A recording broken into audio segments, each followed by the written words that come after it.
자, 인사합시다. 안녕하세요. 다음에 오늘 수업은 다음에 이제 지도도 강론 수업인데, 그래서 이번 달에는 이제 예체능, 그래서 실과, 체육, 음악, 미술 4개 교과에 대한 다음에 지도도 강론, 다음에 수업을 이제 진행을 합니다. 그래서 다음 달부터는 이제 서브노트 강의가 이제 시작이 되고, 물론 서브노트 강의 때도 지도 강론 내용이 이제 다뤄지긴 할 텐데, 그다음에 그 전에 그다음에 실체 음미가 이제 검정 지도서이기 때문에 좀 내용이 아무래도 좀 광범위하니까 원본으로 이제 보는 다음에 그 전략이 다음에 더 이제 좀 기억이 오래 남고 효과적일 수가 있습니다. 그러니까 서브노트 강의 때는 원본을 다 직접적으로 보기가 좀 어렵기 때문에, 그래서 이제 사전에 전체의 내용을 다음에 5월달에 한번 훑어보고 6월달부터는 이제 서브노트 강의에서 다음에 핵심적인 것들을 이제 정리하는 방식으로 이제 가면 될 것 같습니다. 그렇게 해서 이제 한번 보시고, 오늘 실과는 다음에 차례에 보면은 다음에 4페이지 있어요. 다음에 실과 강론.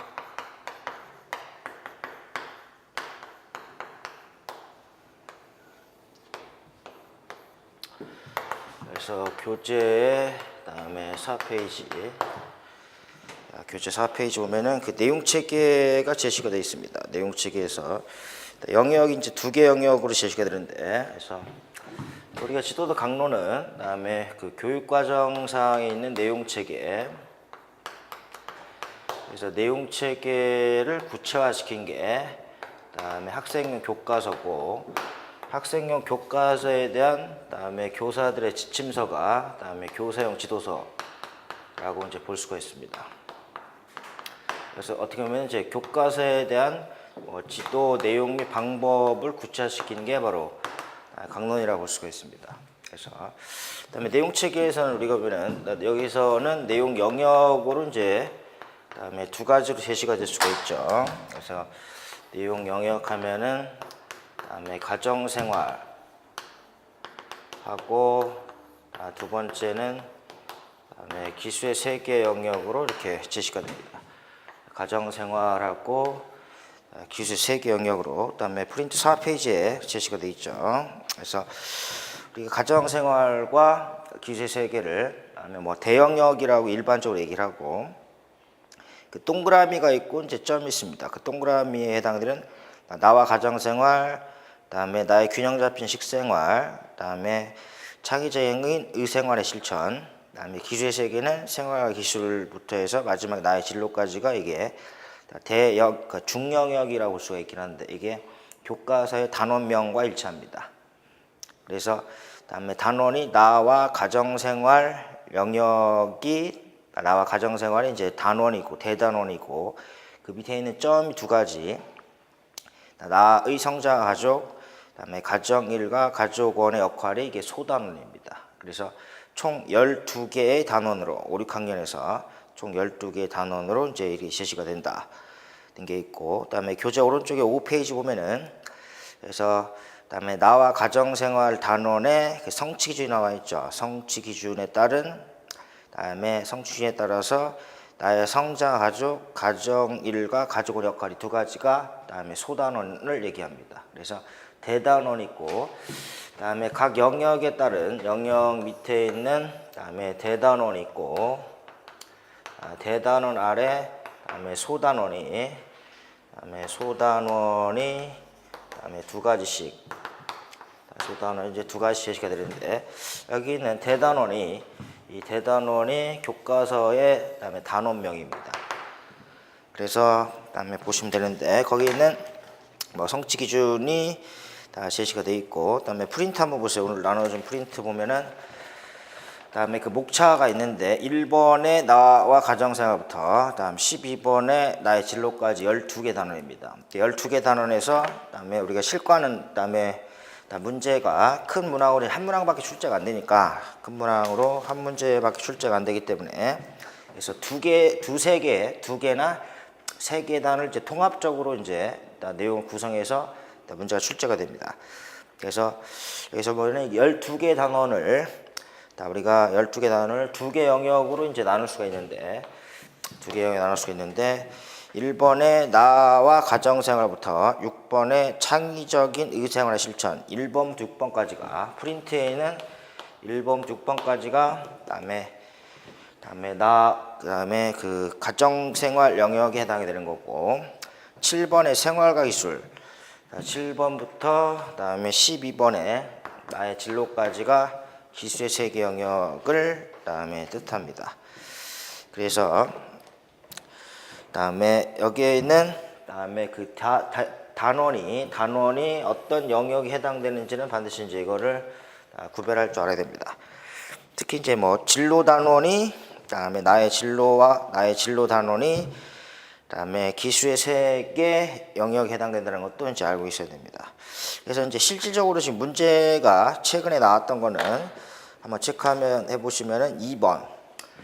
그래서 여기서는 2번이 한번 나왔고 나의 균형학 식생활. 그러니까 실제 그다음에 강론 내용과 직접적으로 관련돼서 출제가 되는 거는 이제 4개 단원입니다. 그러니까 2번에 나의 균형 잡힌 식생활이 1, 1학번 때 나왔고 그다음에 6번 창의적인 의생활의 실천이 1, 2학번 2번과 6번에서 한번 나왔고 그다음에 생활과 기술 7번 생활과 기술이 그다음에 3번 나왔습니다. 생활과 기술 단원과 10번 그다음에 전기전자도 그다음에 3번 나왔습니다. 그다음에 여기 3번, 여기 3번, 2번에 1번, 여기도 이제 1번으로 이제 각각 출제가 됐었고, 그래서 그다음에 지금까지 직접적으로 먼저 뭐 총론이라든지, 그다음에 그 교육과정과 관련성이 없이 강론만, 그다음에 독자적으로 출제가 된 게 2번과 6번, 그다음에 7번, 10번이 이렇게 이제 출제가 됐습니다. 이렇게 해서 자 보시면 될 것 같고, 그래서 쉽게 보면은 여기서 보면은 다음에 생활과 기술 단원과 그다음에 전기전자, 그다음에 기술 단원과 전기전자 단원은 항상 문제가 출제가 된다는 걸 기억해야 됩니다. 그래서 여기는 다음에 중복돼서 출제가 될 수가 있는데, 그래서 전기전자 1, 2학번, 여기가 1, 3학번입니다. 그렇기 때문에 올해 같은 경우는 다음에 전기전자 쪽으로 나올 가능성이 더 많습니다. 여기가 그래서 나올 가능성이 더 많고, 뭐 물론 두 가지는 합쳐서도 이제 제시가 될 수가 있다. 그러니까 핵심적인 단원은 7단원과 10단원이 이제 가장 중요하게 부각이 되고, 그다음에 2단원과 6단원은 나왔고, 2단원, 6단원은 나왔고, 그다음에 뭐 1부터 그다음에 나오지 않았던 단원도 충분히 문제 나올 수 있습니다.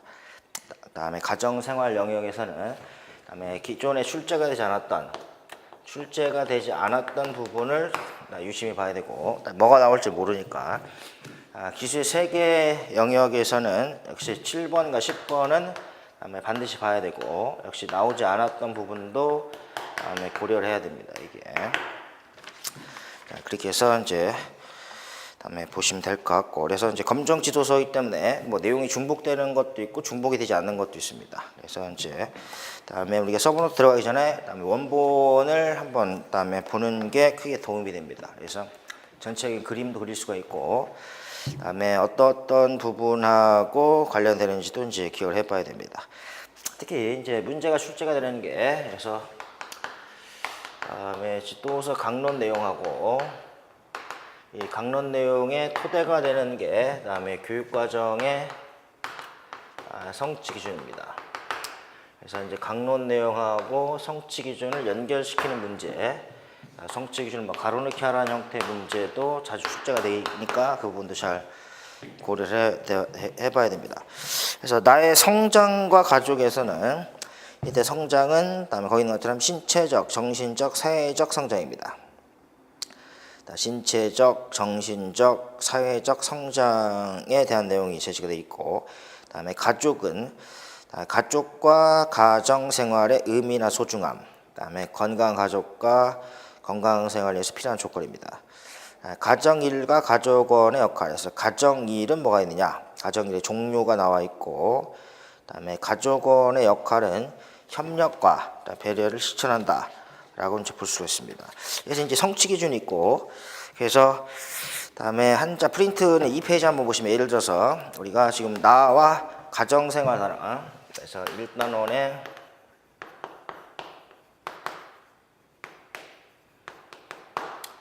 나와 가정생활 단원도 최근에 문제가 한 번도 안 나왔습니다. 한 번도 안 나오긴 했는데, 뭐 요즘에 다음에 추세에 따라서 뭐 저출산, 뭐 고령 사회라든지 이렇게 사회적인 이슈와 관련시켜서도 이제 충분히 문제가 나올 수 있습니다. 이게 그래서 이 단어는 안 나오는데, 그래서 우리가 보면은 성취 기준에서는 성장을 가지고 이때 성장은 신체적, 정신적, 사회적 성장을 얘기한다.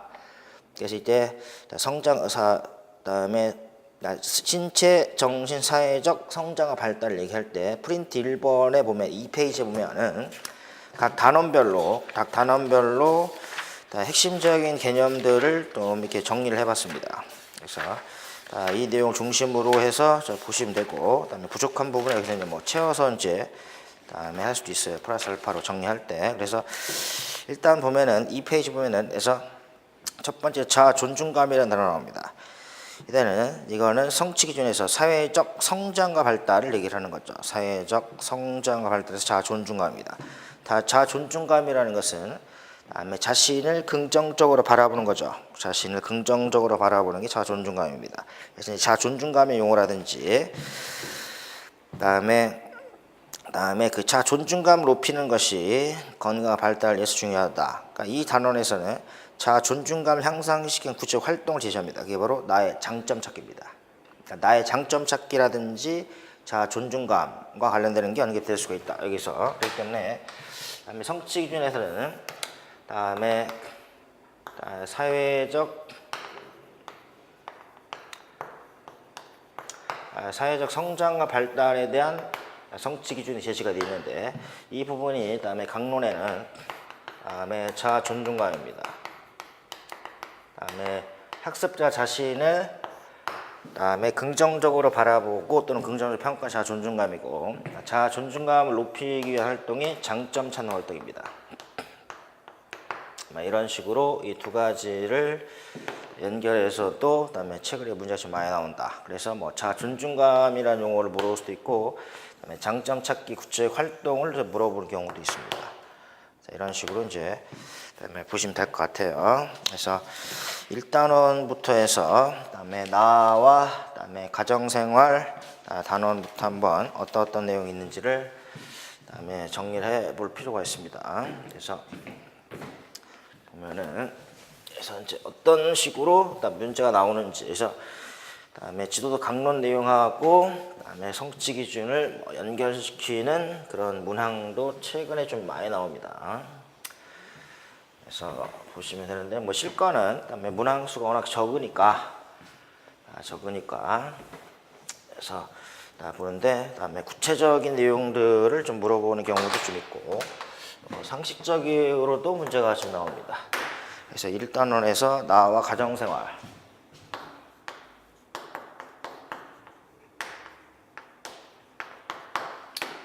이 단어는 아직까지 문제가 출제가 되지 않았는데, 그래서 보면은 교재 6페이지 보면은 그래서 두산동화出版사 거에 다음에 뭐 단원의 개관, 그래서 이제 6페이지, 7페이지에 있는 내용도 제시가 됩니다. 이게 뭐 가볍게 한번 읽어보면 돼요. 가볍게 한번 다음에 읽어보면 되는데, 그래서 다음에 6페이지에 보면은 교재 6페이지에 보면은 그래서 소단어 2개가 제시가 되어 있죠. 나의 성자 가족, 다음에 가정 일과 가족의 역할에 대한 소단원이 7페이지에 4번의 단원 지도 계획으로 이렇게 다음에 제시가 되어 있죠. 그래서 이렇게 이제 다음에 소단원명이 이제 제시가 되어 있다.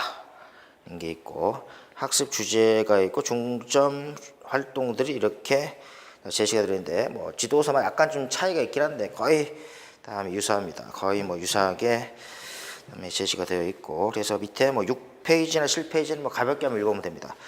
문제 뭐 나올 만한 거는 거의 없고, 그다음에 8페이지가 바로 다음에 일소단원에서 나의 성장과 가족의 일소단원입니다.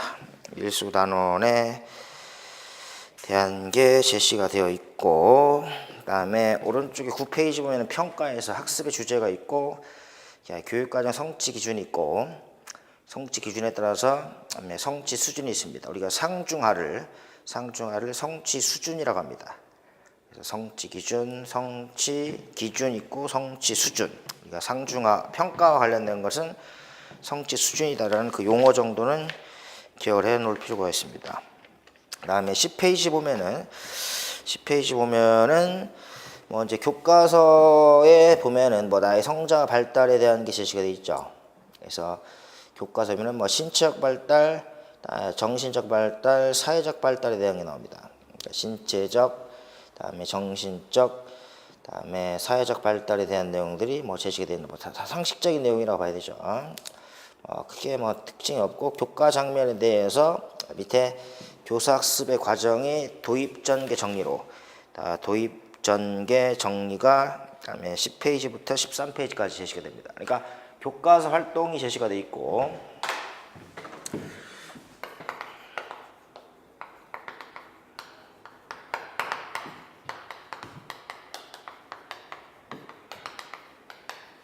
그다음에 교과서 장면에 대한 도입 전개 정리로 이렇게 그다음에 수업의 흐름이 이렇게 제시가 돼 있다. 지도서가. 그래서 보시면 되고 특히 저기는 교과서 장면에 있는 부분들을 좀 잘 봐야 됩니다. 여기 안에 있는 용어라든지 그다음에 구체적 활동을 물어보는 게 최근에 많이 나옵니다. 그래서 뭐 교과서에 보면은 뭐 신체적 발달, 정신적 발달, 사회적 발달에서 뭐 크게 그다음에 뭐 개념에 대한 것들은 뭐 크게 없습니다. 그 전개 파트에서 나와 있죠. 전개 파트에서 뭐 신체적 발달의 특성, 그다음에 뭐 긍정적으로 뭐 받아들일 수 있도록 하자. 그래서 정신적 발달의 특성, 그다음에 뭐 사회적 발달의 특성, 뭐 이런 것들이 이제 제시가 되어 있죠. 뭐 가볍게 한번 읽어보시면 될 것 같고. 그래서 그다음에 12페이지에 보면은 뭐 활동에 대한 게 나와 있죠. 그래서 기록해보자. 1번 기록해보고 2번에 그다음에 살펴보자. 뭐 이렇게 제시가 되어 있는데 뭐 큰 특징이 없고 12페이지 왼쪽에 보면은 12페이지 상단의 왼쪽에 보면은 신체적 발달의 특징이 나와 있죠. 신체적 발달의 특징은 뭐 5, 6학년에서 아동기 후기라고 했을 때 2차 성징이 나타난다. 2차 성징이 나타나고 운동 능력 발달에서도 뭐 개인차와 성차가 나타난다. 제시가 되어 있죠.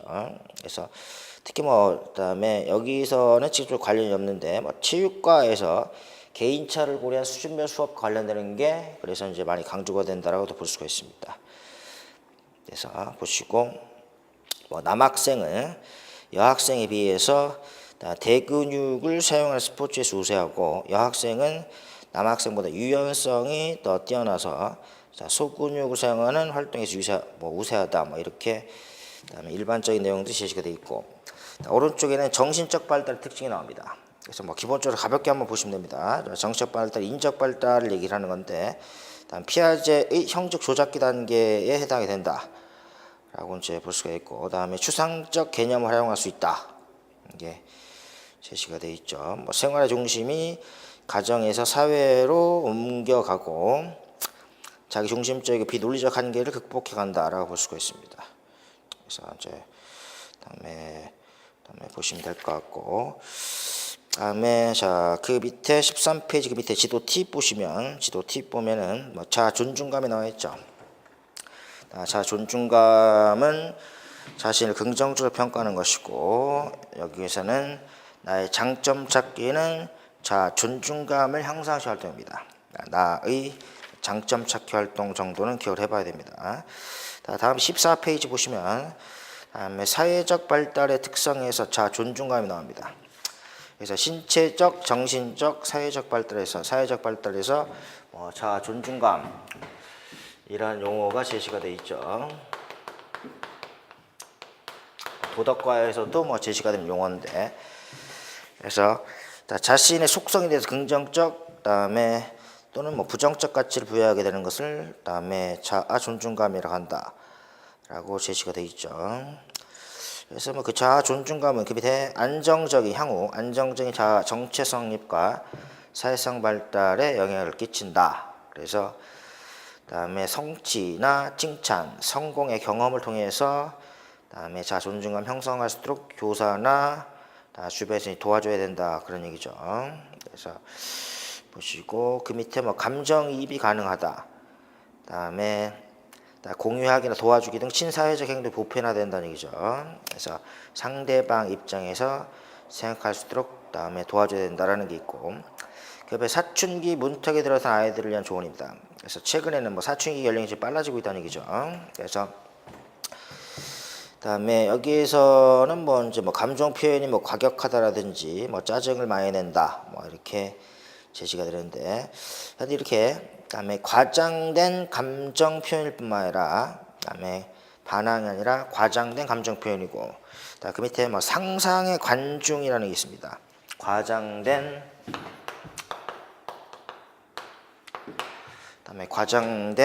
그다음에 감정 표현이라든지 그다음에 다른 사람들이 나만 바라보는 것 같은 상상의 그다음에 관중이라는 용어가 있습니다. 사춘기 학습자들의 심리적 특성입니다. 그다음에 과장된 감정 표현뿐만 아니라 그다음에 타인의 시선을 매우 의식합니다. 그래서 모든 사람들이 자기를 보고 있다고 생각하는 게 바로 상상의 관중입니다. 상상의 관중이라는 용어가 제시가 되어 있죠. 뭐 사람들이 나만 보네 이렇게 제시가 되어 있죠. 그래서 무대에 있는 것처럼 행동하고 그다음에 주의를 끌게 하는 행동을 보이기도 한다라는 게 이제 제시가 되어 있죠. 그래서 그다음에 상상의 관중이라는 게 그다음에 과장된 감정 표현이나 상상의 관중이 그다음에 사춘기 문턱에 들어가는 학습자 일반적 특성이다.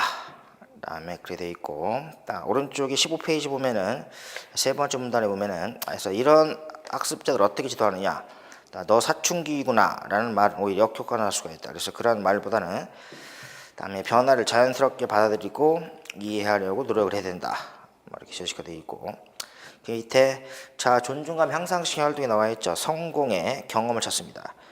성공의 그다음에 경험을 그다음에 찾도록 해야 된다. 그래서 뭐 자신의 장점 찾기 활동이라고 볼 수 있습니다. 그래서 일단 이 자신의 성공의 경험을 찾는다. 그래서 그 밑에 보면은 그다음에 뭐 보면은 이전보다 발전하는 것을 뜻합니다. 그래서 이거는 뭐 타인과의 경쟁이나 뭐 자신과의 경쟁이라고 볼 수가 있죠. 동그라미 1번은 성공의 경험 찾기, 두 번째는 뭐 강점, 그다음에 또는 장점, 광고하기가 제시가 되는데, 그래서 이 장점, 강점, 광고하기가 뭐 나의 장점 찾기 활동이라고 볼 수 있습니다.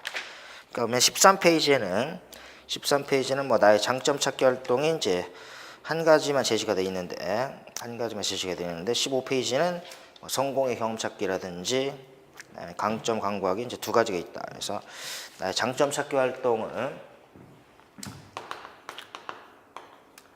성공의 경험이라든지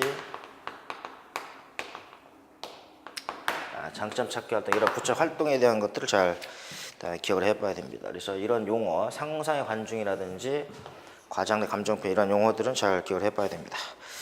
이렇게 보시고, 그다음에 18페이지에서는 그다음에 가족과 가정생활의 소중함을 떠올립니다. 그래서 떠올리는 방법이 거기서 보면 역할극이 나와 있죠. 역할극. 그래서 역할극에 대한 게 있고, 그 옆에 가족의 의미가 있습니다. 가족의 의미에 대한 게 있고, 그다음에 가정의 의미가 있죠. 가족은 집단이고, 가정은 장소로 일반적으로 구분합니다. 가족은 인간들의 집단, 사람의 집단. 그다음에 가정은 생활 영위하는 장소로 예시를 한다. 그래서 심리적 분위기를 반영하는 게 가정이다라고 제시가 되어 있습니다. 그래서 이런 개념들이 제시가 되어 있다. 그다음에 20페이지에 보면은 건강한 의사소통 방법이 나옵니다. 그래서 건강한 의사소통 방법.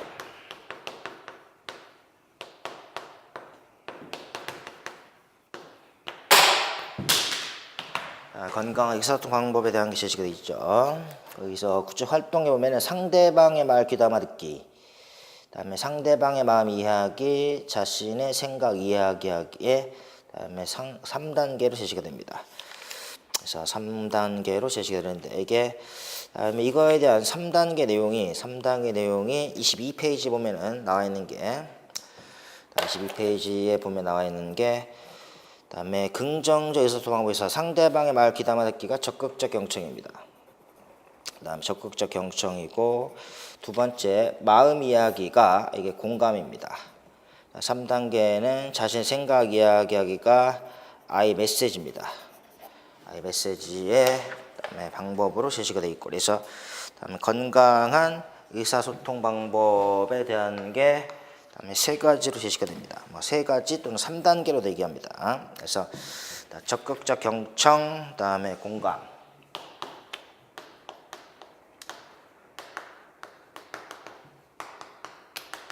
아예 메시지 기법을 얘기를 하는 건데 이렇게 세 가지가 건강 의사소통의 방법이다라는 걸 잘 기억을 해봐야 됩니다. 이게 그래서 상대방의 말 귀담아 듣기는 경청, 마음을 이해하기는 공감, 자신의 생각 이야기하기는 아예 메시지입니다. 이렇게 세 가지 정도는 기억을 해봐야 된다. 게 있고 그 밑에 20페이지 밑에 활동에 보시면은 건강한 의사소통 방법에 대한 내용이 제시가 돼 있죠. 다음에 친구는 머리를 기르고 싶은데 아버지는 기르지 못하게 하셔서 속상하다. 아버지께 제 생각을 말씀드리려면 어떻게 하면 좋겠느냐. 그래서 일단 다음에 아버지의 생각이 어떤지를 아는 것이 중요하기 때문에 주의 있게 듣습니다. 다음에 2단계 상대방의 마음 이해하기는 다음에 걱정하는 게 아버지의 마음을 얘기를 하고 다음에 자신의 생각을 다음에 얘기할 때는 묻고 다니면 된다. 묻고 다니면 머리가 단정하다라고 이제 노력하기도 말씀드린다라고 제시가 됩니다. 그래서 건강 의사소통 방법이 제시가 되어 있고, 오른쪽에는 건강한 가족의 특성이 나옵니다. 네 번째.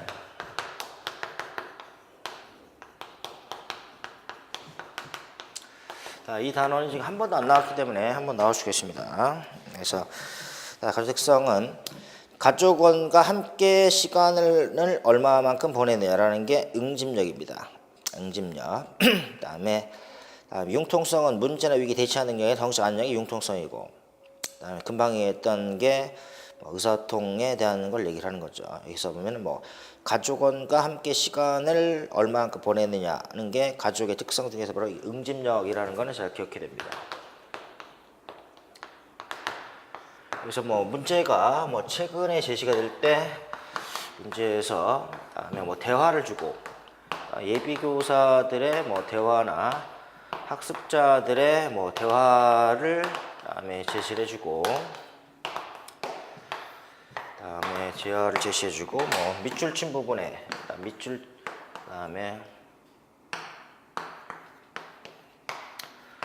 그래서 이 부분에서 옳지 않은 것을 바르게 수정하라라든지 이것은 무엇을 의미하느냐라고 이렇게 물어보는 것 같습니다. 그래서 옳지 않은 것을 골라서 바르게 수정하라든지 밑줄 친 것을 주고 그래서 의미를 물어보는 형태가 나오기 때문에 그런 용어를 중심으로 해서 잘 기억을 해놓을 필요가 있습니다. 응집성이냐, 다음에 집안의 문제 해결했을 때 문제 해결 능력이냐라고 했을 때 응집력과 융통성, 의사소통력이 금방 얘기했던 거니까 응집력과 융통성의 용어를 비교한다거나 적극적 경청과 공감을 비교해서 그다음에 물어본다거나 이렇게 제시가 될 수 있습니다. 그래서 가족과 시간을 많이 보내는 게 바로 응집력을 얘기를 하고, 그다음에 가정에 문제가 생겼을 때 문제 그다음에 대처하는 게 바로 융통성입니다. 그다음에 애정과 감사에 대한 표현이 바로 의사소통을 얘기를 하는 거고 이렇게. 그래서 이제 그런 내용들로 제시가 되어 있고, 22페이지입니다. 22페이지는 여기는 건강한 가정 의사소통의 특징에 대한 게 제시가 되어 있죠. 보시면은 크게 문제될 것 같습니다. 상식적인 내용이고, 긍정적으로 생각하고 경청하고, 다음에 근황을 묻고 이해하려고 노력한다. 다양하게 표현하고, 비난, 평가, 분석하지 않고, 이렇게 건강한 가정의 특징인데, 그다음에 이런 가정들이 그렇게 많지는 않은 것 같아요. 그다음에 두 번째는 긍정적 의사소통 방법인데, 그다음에 첫 번째가 상대방의 말을 귀담아 듣기 바로 적극적 경청입니다. 그래서 경청해 주는 것만으로도 자신이 이해받고 있다는 것을 느낄 수가 있다라는 게 있죠. 그래서 뭐 경청의 5단계가 있는데 뭐 이런 것들이 나오지는 않을 거예요. 그래서 뭐 4단계 보면 이해가 되면 고개를 끄덕이는 등의 표현을 한다. 그래서 우리가 이 같은 표현은 뭐 고개를 끄덕이는 거니까 국어과에서 강조가 되는 비언어적 그다음에 표현을 얘기를 하는 거죠. 비언어적 표현이고. 그럼 5단계는 잘 이해되지 않으면 조용히 되묻고, 그다음에 이해됐을 경우는 상대방의 말 자기가 이해한 말을 요약해서 다시 말해줬다. 뭐 이런 게 뭐 의미 협상이라고도 이제 볼 수가 있다는 얘기죠. 두 번째는 상대방의 마음을 이해하는 공감입니다. 그래서 보면은 뭐 친구와 다퉜다, 뭐 속상하겠구나. 이게 지금 공감입니다. 공감. 그다음에 타인의 상대방의 생각이나 경험하는 감정을 나의 관점에서 이해하는 것이 아니라 상대방의 경험식 안 들어가서 상대방의 입장에 생각하고 느끼는 것이 바로 공감입니다. 도덕과에서 뭐 공감 능력 많이 나오죠.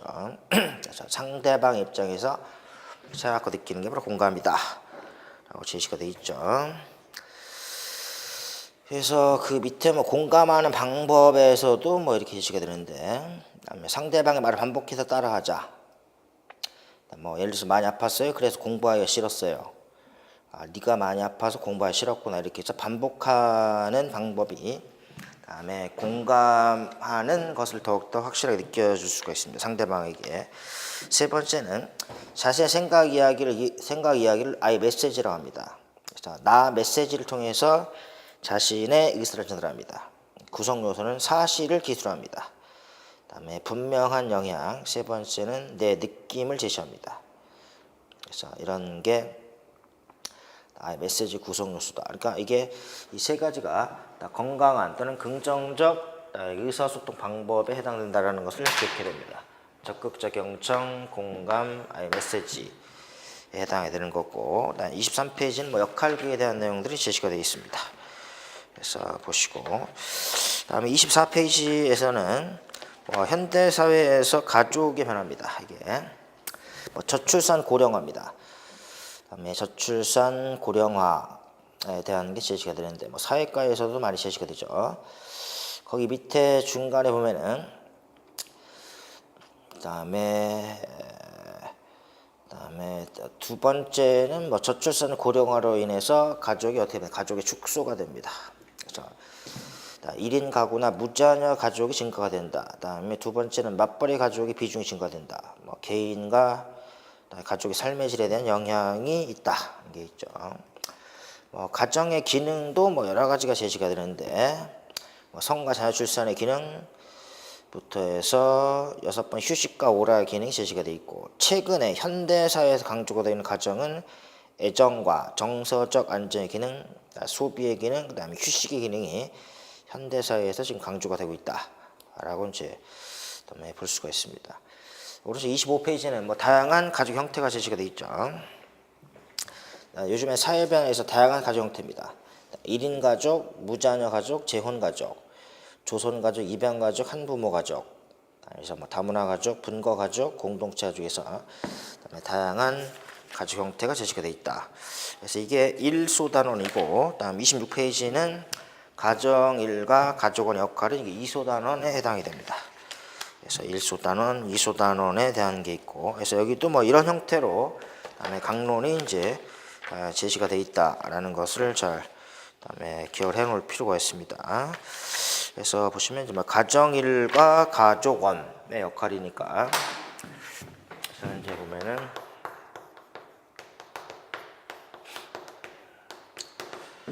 가정일의 이제 종류가 있습니다. 30페이지 보시면 가정일의 종류는 이렇게 네 가지입니다. 가정 유지 노동,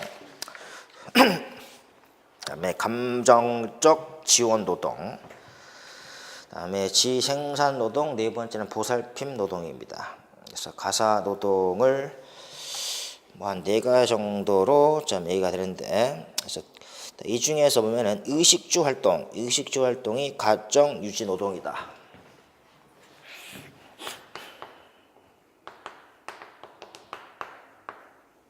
의식주와 관련되는 게 가정 유지 노동입니다. 의식주와 관련되는 게. 그래서 여러 가지 중에서 그다음에 뭐 이렇게 개념 용어나 개념 이제 구별하는 게 중요하다는 얘기죠. 개념이 용어를 이제 그다음에 구별하는 게 뭐 제시가 됩니다. 그래서 뭐 예를 들어서 뭐 장애에 나왔던 것처럼 뭐 센서도 얘기할 때 그다음에 소리 센서냐 뭐 접촉 센서냐. 소리 센서를 주고 그다음에 접촉 센서를 이제 뭐 수정하라 뭐 이런 형태 문제입니다. 왼쪽을 주고 뭐 오른쪽으로 이렇게 수정하는 형태 거의 기본적인 문제가 제시가 됩니다. 뭐 구체적이나 뭐 그런 개념이 나오는 건 아니에요. 그래서 그다음에 구별하는 게 그래서 의식주와 관련되는 게 가정유지 노동. 그다음에 감정적 지원 노동은 말 그대로 감정을 그다음에 보살피고 배려하는 것을 얘기를 하고 그다음에 가게 일각 그다음에 가게 운영은 뭐 지생산 노동. 네 번째는 그다음에 보살핌 노동인데 뭐 우리가 문제 나올 수 있는 게 뭐 음식 만들기라든지 청소하기, 빨래하기, 장보기, 뭐 집안 가꾸기 등 같은 의식주 관련. 그다음에 의식주 관련 활동이 가정 유지 노동이다라는 용어 정도는 기억을 해놓고 있어야 됩니다. 이게. 그래서 뭐 보시면 될 것 같고 거기 보면은 교감의 31페이지에서 가족을 위해서 내가 할 수 있는 일입니다. 가족을 위해서 내가 할 수 있는 일이 뭐 여러 가지 있긴 한데 거기 밑에 보면은 31페이지에서 가정일을 가족원이 분담해야 되는 이유가 있습니다. 이유가 제시가 되어 있죠. 그래서 그다음에 가정일과 그다음에 역할을 가정일을 분담해야 되는 이유입니다. 그다음에 우리가 뭐 가사노동을 뭐 분담해야 된다라는 게 요즘에 많이 얘기가 되죠. 언론에서도. 그래서 이유는 가정의 행복은 한 사람의 노력으로 이루어지는 것이 아니다. 그다음에 두 번째는 각자 능력과 역할에 맞게 분담해서 가정일 함께해야 행복한 가정을 만들 수가 있다. 뭐 이런 게 그다음에 가정일을 분담해야 되는 이유에 해당이 됩니다. 이렇게 보시고 32페이지에서 뭐 지도상 유의점 정도는 기억해야 됩니다. 그래서 이때는 다음에 단순히 분담하기보다는 역할과 능력에 맞게끔 다음에 역할과 뭐 능력에 맞게끔 해야 된다. 그래서 뭐 아빠는 그다음에 뭐 집안에서 아버지는 뭐 요리를 하고 엄마는 설거지를 한다. 그런데 아빠가 뭐 그다음에 요리를 못할 수도 있는 거니까. 그래서 그렇기 때문에 역할과 능력에 따라서 분담해야 된다. 그래서 그게 중요하다는 얘기죠. 그다음에 남녀 역할을 구분해 짓지 않도록 해야 되고. 그래서 가정일을 별로 하지 않는 가족을 비난하기보다는 어떻게 하면은 능력과 역할에 맞게끔 분담할지 초점을 둡니다. 그래서 꾸준히 실천하도록 해야 된다. 그래서 실천 가능성을 염두에도 결정을 해야 된다라는 게 뭐 제시가 돼 있죠. 그래서 지금 뭐 남녀 역할이 뭐 따로 있지 않다. 뭐 그거 얘기를 하는 거예요. 오른쪽 33페이지는 보면은 가정일의 교육적입니다.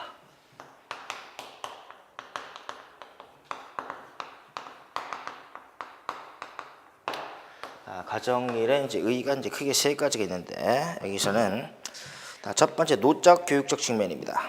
노적 교육 측면인데 그래서 다음에 신체적 기관의 균형이 발달했습니다. 이 노작은 신체 활동 동반한다. 그래서 신체적 기관의 균형 있는 발달을 도모하고 지적 발달에 도움이 된다. 이게 있죠. 그래서 하면서 배운다, 행하면서 배운다를 얘기를 하는 거죠. 뭐 노작과 지적 발달의 관계를 잘 설명해 준다. 두 번째 뭐 진로 교육적 측면을 얘기를 하고 세 번째는 양성교육 평등적 측면입니다. 양성교육, 양성평등교육. 그다음에 뭐 우리가 보면은 국가사회 요구사항 또는 뭐 범교과학습을 얘기를 하는 건데 남녀 역할 구분 없이 가족의 구성이나 상황에 따라서 이를 수행할 수 있도록 하는 것이 양성평등교육의 의미와 관련된다. 그래서 양성평등교육과 관련되는 부분은 잘 한번 기억해 놓을 필요가 있습니다. 이렇게 해서 이제 1단원이 이제 정리가 된 건데 이렇게 봤을 때 다음에 우리가 프린트 2페이지 한번 보시면 2페이지에서 우리가 지금 했던 내용들을 이렇게 정리해 놓은 겁니다. 첫 번째 아동기 후기의 사회적 발달의 특징이 바로 다음에 자아 존중감입니다. 여기서는 다음에 자 존중감 향상시키기 대표적인 활동이 나의 장점 찾기 활동이다라는 걸 기억해야 되고, 상상의 관중이 있죠. 그래서 사람들이 나만 바라본다. 상상의 관중. 그래서 사춘기 학생들의 그다음에 특성 중 하나가 바로 상상의 관중입니다. 그러니까 용어. 그 밑에 건강한 의사소통의 방법이 세 가지 또는 3단계입니다. 상대방의 말을 귀담아 듣기가 아까 뭐라고 했었죠? 이게 적극적 경청이라고 했었고, 그래서 일단 아버지의 생각을 아는 것이 중요하기 때문에 주의 깊게 들어야 된다. 2단계는 상대방의 마음 헤아리기입니다. 그래서 이제 공감입니다. 그래서 걱정하시는 마음을 이해해야 된다. 세 번째는 자신 생각 이야기하기가 바로 아예 메시지에 해당이 됩니다. 그럼 네 번째 건강한 가족의 특징이 나와 있죠. 가족과 함께 그다음에 있는 시간을 보내는 게 바로 응집력입니다. 그다음에 문제나 위기 대처하는 능력이 바로 융통성. 그다음에 애정과 감사에 대한 표현이 바로 의사소통입니다. 다 이렇게 적극적인 표현을 해야 된다. 이게 제시가 되어 있죠. 그다음에 5번, 6번 가정일의 종류입니다. 그래서 의식주 관련 활동이 가정 유지 노동이다라는 걸 기억해야 됩니다. 의식주 활동, 즉 음식 만들기, 청소, 빨래, 이렇게 집안 가꾸기가 바로 가정 유지 노동이다라는 걸 기억을 해봐야 되고, 그다음에 7번째는 가정일을 가족원이 분담을 해야 된다. 그 이유가 나와 있죠. 특히 두 번째 보면은 지도사 유의점을 잘 봐야 됩니다. 그래서 남녀 역할을 구분하지 않고 가족의 역할과 능력에 맞게끔 분담해야 됩니다. 역할과 능력에 맞게끔 분담하고, 그다음에 네 번째는 실천 가능성을 염두에 두고 결정하도록 해야 된다. 그 밑에 이제 교육적 의의가 제시가 되어 있죠. 세 번째는 양성 평등 교육 측면입니다. 그래서 남녀의 역할 구분 없이 가족의 구성이나 상황에 따라서 일을 수행할 수 있도록 하는 게 양성 평등 교육적 측면의 의의입니다. 이렇게. 그래서 우리가 지금 봤지만은 다음에 그 지도서에 그다음에 원본을 직접적으로 확인을 해놓고 그다음에 서머리된 것만 무조건 외우는 것보다는 원본이 어떤 내용이 있는지를 확인해 놓고 그다음에 용어나 개념을 그다음에 정리하는 게 중요합니다. 무조건 외우려고 하면 안 된다 그런 얘기죠. 그래서 특히 이제 실체험 예체능은